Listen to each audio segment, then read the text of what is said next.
तो क्या Randy Orton versus John Cena का एक ड्रीम मैच WWE रुइन कर रही है? And what about John Cena's title reign? अभी तक जॉन सीना का जो टाइटल रेन रहा है, क्या ये सच में इंटरेस्टिंग जा रहा है या फिर इसकी शुरुआत काफी खराब तरीके से हुई है? तो बात कर लेते हैं जॉन सीना के अभी तक के इस टाइटल रेन के बारे में। ऑफ कोर्स हम इसको जज नहीं करने वाले बिकॉज अभी तो ये शुरू ही हुआ है, बट देन इनिशियल जो हमारे थॉट्स हैं इस टाइटल रेन को लेकर एंड आगे की जो WWE की प्लानिंग रह सकती है, सबके बारे में करते हैं discuss. So hey buddies, welcome to our channel and I am back with a new video. तो वीडियो में आगे बढ़ने से पहले यार चैनल को सब्सक्राइब जरूर से कर लेना, क्योंकि इस तरीके की क्रेजी WWE से रिलेटेड वीडियोस चैनल पर रेगुलर आती रहती है। तो जॉन सीना रेसलमेनिया के अंदर बनते हैं भाई 17 टाइम वर्ल्ड चैंपियन, जो कि एक्सपेक्टेड था, वहां कोई दिक्कत वाली बात नहीं थी। बट जो मेन इशू रहा है वो था मैच का फिनिश, जिसकी वजह से काफी लोगों को प्रॉब्लम हुई कि मैच का फिनिश WWE बेटर कर सकती थी। मेरे अकॉर्डिंग भी WWE फिनिश जो है वो थोड़ा बेटर कर सकती थी, थोड़ा सा ड्रामेटिक दिखा सकती थी। एंड द बिगेस्ट मिस्टेक जो WWE ने की है वो है भाई द रॉक के साथ। आई मीन द रॉक के साथ जो इन्वॉल्वमेंट जॉन सीना की करवाई, उसके बाद जॉन सीना के साथ रॉक पूरी स्टोरी लाइन में देखने को नहीं मिले। इवन रेसलमेनिया तक, तो क्या रेसलमेनिया वाले दिन भी रॉक हमें देखने को नहीं मिले। तो सबसे बड़ी गलती, क्योंकि ऑफ कोर्स जब आपने रॉक के साथ जॉन सीना का वो हील टर्न करवाया, क्योंकि जब जॉन सीना का हील टर्न हुआ तो वहां पर स्टोरी लाइन वैसी दिखाई कि भाई जॉन सीना जो है वो हील टर्न रॉक की वजह से हुआ है, रॉक को उसने अपनी जो सोल है वो सेल करी है। तो ऑब्वियसली रॉक और जॉन सीना का कुछ ना कुछ तो वहां पर सीन चल रहा था। तो उस चीज को WWE ने स्टोरी लाइन में दिखाया ही नहीं। मतलब वो एक ऐसे WWE ने दिखा दिया कि एलिमिनेशन चेंबर में आउट ऑफ नोवेयर रॉक वहां पर आता है, वो सारी चीजें होती है एंड उसके बाद तुम लोग भूल जाओ भाई वो वाला मोमेंट कभी हुआ भी था। मतलब रॉक वहां पर थे नहीं थे, उस चीज को भूल जाओ। इस तरीके से WWE ने वो सारी चीजें जो है वो चलाई है। रेसलमेनिया में एक्सपेक्टेड था कि भाई आज तो रॉक आने वाले हैं, बट वहां भी हमें रॉक नहीं देखने को मिले। ऑफ कोर्स ट्रेविस स्कॉट वहां पर देखने को मिलते हैं, बट भाई रॉक हमें चाहिए था, क्योंकि स्टोरी लाइन में इंटरेस्ट इसी वजह से आया था कि जब ये पता चला था कि भाई रॉक और जॉन सीना दोनों ही अब हील टर्न हो चुके हैं और रॉक की वजह से जॉन सीना हील टर्न हुआ है। तो स्टोरी लाइन वो दिखाई, बट देन फिर आगे कंक्लूजन में दिखाया कि भाई रॉक तो है ही नहीं जॉन सीना के साथ। डेफिनेटली वहां पर इश्यू शुरू हुआ। अब देखो जिस तरीके से टाइटल जीता है जॉन सीना ने, कोई दिक्कत वाली बात नहीं है, हील टैक्टिक के साथ ही उनको जीतना था ये टाइटल, क्योंकि ऑफ कोर्स आप कोडी रोड्स को वीक नहीं दिखाओगे। कोडी रोड्स आपके इस वक्त के पोस्टर बॉय है, तो जॉन सीना को कोई ना कोई हील टैक्टिक ही यूज करनी थी एंड उसमें कोई दिक्कत नहीं है। देखो हील टैक्टिक यूज करके ही उसने टाइटल जीतना था, ये फेयर एंड स्क्वायर है, इसमें कोई दिक्कत वाली बात नहीं है। But again like I said कि रॉक का होना वहां पर ज्यादा जरूरी था। अब देखो वहां पर WWE ने जॉन सीना को जिता दिया, ठीक है। एक और जो दूसरी जो चीज यहाँ पर मेरे को जो इशू नजर आ रहा है इस पूरे जॉन सीना के रन में, दैट इज हिज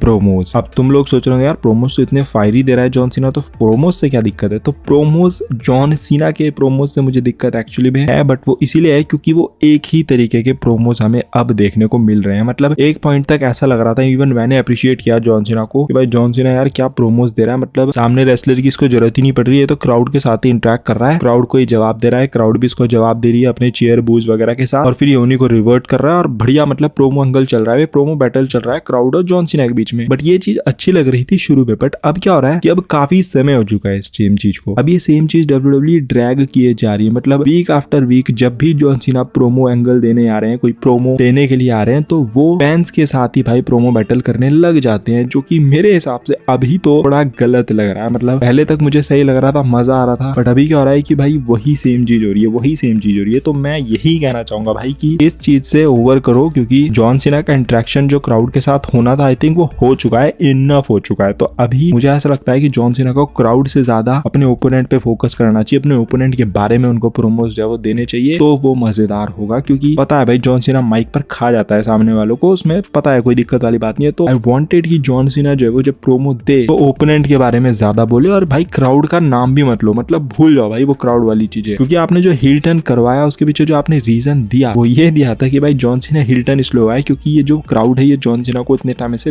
बू कर रहा था। और एक्चुअली में ऐसा सच तो नहीं है। अगर आप एक्चुअली में देखोगे तो जॉन सीना को बू कब किया है भाई क्राउड ने? जॉन सीना को बू किया है क्राउड ने 4 साल पहले, 5 साल पहले, मतलब पहले करते थे। अभी जब से वो लेजेंड बने या फिर जब से वो रेगुलर नहीं आते हैं, तब से तो उनको भाई चेयर ही मिलती है क्राउड की तरफ से। तो ये हील टर्न अगर जॉन सीना का पहले हुआ होता, मतलब अपने पीक टाइम पर, या फिर जिस वक्त उनको बूज वगैरह मिलती थी, यू कांट रेसल वाले चैंट्स मिलते थे, ये सारी चीजें जब जॉन सीना को मिलती थी एक्चुअली में, अगर उस वक्त वो हील टर्न होते और ये वाला रीजन देते तो ये 110% जस्टिफाइड था। पर अब हील टर्न करके ये वाला रीजन देना आई थिंक वो जस्टिफाइड वहां पर नहीं था ऑनेस्टली, क्योंकि अब आपको क्राउड जो है वो प्यार करता था, अब आपको क्राउड जो है वो केयर करता था। मतलब जॉन सीना की जब भी आप एंट्रेंस देख लो, कोई सी भी उठा के देख लो आप रिसेंट टाइम की, तो क्राउड ने उनको चेयर ही किया है। इवन उनके जो म्यूजिक था, जो उनकी एंट्रेंस म्यूजिक था, पहले तो वो जॉन सीना सक करके गाना गाना सा गाने लग जाते थे, बट बाद में उन्होंने वो भी चेंज कर दिया। हालांकि जब वो जॉन सीना सक करके गाना भी गा रहे थे तो वो नहीं था, वो बस उसमें इंगेज होने में मजा आता था क्राउड, बाकी टाइम उनको चेयर ही मिल रही थी। और उसके बाद उन्होंने वो जॉन सीना सक वाला गाना भी गाना बंद कर दिया, सिर्फ चेयर ही मिलने लगी जॉन सीना को। तो आई थिंक अभी वो वाला रीजन देना वो गलत था, बट देन चलो वो चीज हुई। अभी यहाँ पर जॉन सीना जो क्राउड के साथ इंटरेक्ट कर रहे हैं, आई थिंक अभी इनफ हो चुका है। तो अभी जो भी उनके ओपोनेंट आते हैं, अभी रैंडी ऑर्टन है, इसके बाद जो भी होगा कोई भी सीएम पंक हो या फिर व्हाटएवर जो भी उनके ओपोनेंट होते हैं, तो मुझे ऐसा लगता है कि वहां पर इंटरेक्ट करना चाहिए जॉन सीना को, तो ज्यादा मजा आएगा। तो ये एक चीज है। अगले टॉपिक पर चलते हैं, दैट इज रैंडी ऑर्टन और जॉन सीना की फ्यूड। अब ये फ्यूड काफी लोगों के लिए भाई एक ड्रीम फ्यूड है, मतलब लोग देखना चाह रहे थे कि जॉन सीना रैंडी ऑर्टन एक बार और करा दो। बहुत सारे ऐसे फैंस है जिन्होंने रैंडी ऑर्टन और जॉन सीना की फ्यूड टीवी पर वैसे देखी होगी, मतलब रिपीट वगैरह या फिर जब रिपीट शोज वगैरह देखते हैं लोग, और लाइव बहुत से लोगों ने नहीं देखी है जॉन सीना और रैंडी ऑर्टन की फ्यूड। बट एक्चुअली में जब इनकी फ्यूड होती थी या जब भी हुए हैं इनकी फ्यूड, तो वो तो भाई प्योर सिनेमा ही था, मतलब one of the best feuds of all time. और इसको रिक्रिएट करना चाह रही थी डब्ल्यूडब्ल्यू कि भाई रैंडी ऑर्टन जॉन सीना का एक बार फिर कराया जाए, जो कि एक परफेक्ट डिसीजन था। बट क्या स्टोरी लाइन में डब्ल्यूडब्ल्यू ने उतनी मेहनत करी है? I will say no. मेहनत तो भाई बिल्कुल भी नजर नहीं आ रही है इस फ्यूड में डब्ल्यूडब्ल्यू की तरफ से। पहली बात तो आप इस मैच को करा रहे हो जब 2-3 हफ्ते ही बचे थे बैकलैश को, और चलो वो कोई दिक्कत वाली बात नहीं है। बट द पॉइंट इज कि जब आपके पास सिर्फ 3 ही हफ्ते बचे थे शो के लिए, तो उसमें से भी अगर आप जॉन सीना को 1 हफ्ते नहीं लेकर आओगे तो भाई फिर बिल्डअप कहाँ है? मतलब बिल्डअप के नाम पर हमने इस स्टोरी लाइन में क्या देखा है कि रैंडी ऑर्टन आते हैं रॉ के शो में, जॉन सीना के ऊपर पीछे से आरकेओ लगा देते हैं। ठीक है, परफेक्ट स्टार्ट, इससे बेटर स्टार्ट नहीं हो सकती थी। उसके बाद जब नेक्स्ट हम क्या देखते हैं कि जॉन सीना और रैंडी ऑर्टन का प्रोमो बैटल होता है, जहां पर जॉन सीना अगेन वही क्राउड के साथ इंटरेक्ट करने लग जाते हैं, क्राउड को वो जवाब दे रहे हैं, वो सारी चीजें चल रही है। रैंडी ऑर्टन कुछ अच्छे काउंटर्स मारते हैं, बट वो प्रोमो बैटल अच्छा था, पर वो बहुत अच्छा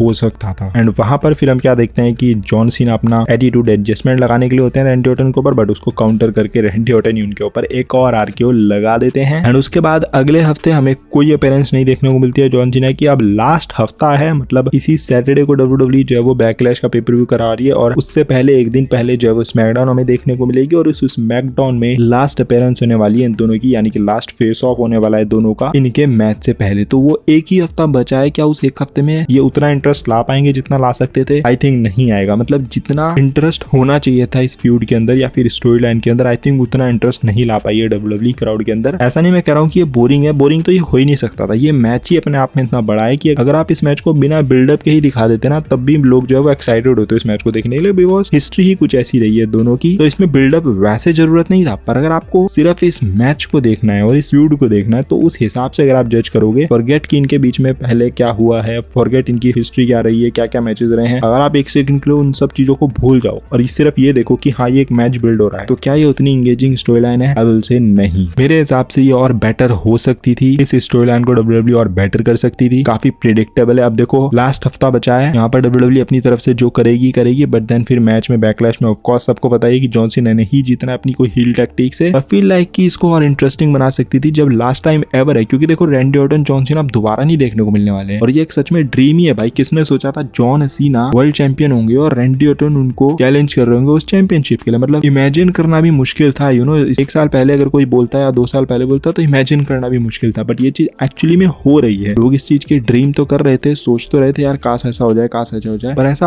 हो रहा है। इन दोनों का मैच सोचना ही अपने आप में एक बहुत बड़ी बात थी, पर सोचो टाइटल इन्वॉल्व हो गया है, वो भी डब्ल्यूडब्ल्यू चैंपियनशिप, तो कितनी बड़ी बात है। सो आई थिंक इसको रूइन डब्ल्यूडब्ल्यू ने किया है मेरे हिसाब से कहीं ना कहीं। इस स्टोरी लाइन को और बेटर होना चाहिए था। And I think John Cena के पास जब इतनी सारी डेट्स हैं तो भाई थोड़ी और डेट्स रख लेते, थोड़ा मतलब इस स्टोरी लाइन को दे देते तो ज्यादा मजा आता। आई थिंक जब 3 हफ्ते ही थे आपके पास इस स्टोरी लाइन को बिल्ड करने के लिए, तो तीनों हफ्तों में जॉन सीना ने प्रेजेंट होना चाहिए था। अगर 3 हफ्ते नहीं थे प्रेजेंट, तो भाई इस हफ्ते की रॉ में आपको आना चाहिए था और फिर स्मैकडाउन में आते। आई थिंक थोड़ा सा टाइम मिल जाता है इस स्टोरी लाइन को बिल्ड होने के लिए। जो नई ऑडियंस है, यानी कि जिन्होंने रैंडी ऑर्टन जॉन सीना को पहले नहीं देखा फाइट करते हुए, जो डब्ल्यूडब्ल्यू की नई ऑडियंस है, आई थिंक उनको इतना एंगेजिंग नहीं लगेगा। जो पुरानी ऑडियंस है वो तो चलो यार उन्होंने देखी है दोनों की हिस्ट्री, तो वो फिर भी एंगेज कर लेंगे, पर जो नई ऑडियंस है आई थिंक उनको थोड़ा सा मिसिंग लगेगा। बाकी रही बात टाइटल रेन की, तो अभी तो देखो शुरू ही हुआ है, तो ज्यादा कुछ हम यहाँ पर नहीं बोल सकता है टाइटल रेन के बारे में। चैंपियनशिप जीती ही है जॉन सीना ने, और बोरिंग तो ये नहीं होगी। मतलब जॉन सीना टाइटल रेन के साथ बुरे तो नहीं होंगे ऑनेस्टली, और वो भी लास्ट टाइटल रेन है उनका, रिटायरमेंट टूर एंड ऑल, और मैचेस भी उनको तगड़े ही मिलेंगे। मतलब ओपोनेंट्स भी उनको डब्ल्यूडब्ल्यू अच्छे ही देगी। ऐसा नहीं है कि कोई रैंडम आ गया कोई opponent and all. Of course उनका लास्ट ये साल है, तो डब्ल्यूडब्ल्यू चाहेगी कि जब लास्ट साल है तो उनको ओपोनेंट्स ऐसे दें जो कि बढ़िया हो, मतलब बेस्ट हो बेसिकली। तो एक्सपेक्ट कर सकते हो भाई कि सीएम पंक हो उनके नेक्स्ट ओपोनेंट, या फिर मे बी सेथ रॉलिंस हो जाए, ड्रू मैकिंटायर परफेक्ट नाम हो सकते हैं या मे बी गुंथर आ जाए, तो मतलब ओपोनेंट्स तो उनके भाई तगड़े ही होने वाले हैं। ये बात तो आप लिख के ले लो कि जो भी उनके ओपोनेंट होंगे रैंडी ऑर्टन के बाद भी वो भी भाई तगड़े ही होंगे। हो सकता है फ्यूचर के हो सकता है पास्ट के हो, बट होंगे तगड़े ही। एंड ऑफ कोर्स फिर समर स्लैम में हम एक्सपेक्ट ये भी कर रहे हैं कि कोडी रोड्स वापस आएंगे एंड अपने टाइटल को रिकैप्चर करेंगे, तो वो मोमेंट भी आई थिंक देखने वाला होगा। सो लेट्स सी WWE आगे किस तरीके से इस टाइटल रन को करने वाली है। बाकी ये जो लास्ट स्मैकडाउन आने वाली है, यहाँ पर WWE रैंडी ऑर्टन और जॉन सीना के बीच में एक फाइनल प्रोमो बैटल दिखाते हैं, मतलब इंगेजिंग वाली, तो मजा ही आ जाएगा। बाकी देखते हैं किस तरीके से रहने वाला है पूरा ये टाइटल रन जॉन सीना का। आप बताओ अपने कमेंट सेक्शन में थॉट्स, आपके क्या ओपिनियन है जॉन सीना के इस टाइटल रन के बारे में। अच्छा लग रहा है, बुरा लग रहा है, या फिर क्या ऐसी चीजें हैं जो आप चाहते हो इस टाइटल रेन से, फिर कौन से ओपोनेंट्स है जो आप चाहते हो जॉन सीना को फेस करे इस टाइटल रन में, बताओ कमेंट सेक्शन में अपने थॉट्स। और ये वीडियो अगर आपको थोड़ी भी पसंद आई होगी तो don't forget to like, comment and smash the subscribe button. मिलता है अगली वीडियो के अंदर। Till then love you all and do not give up, just keep fighting.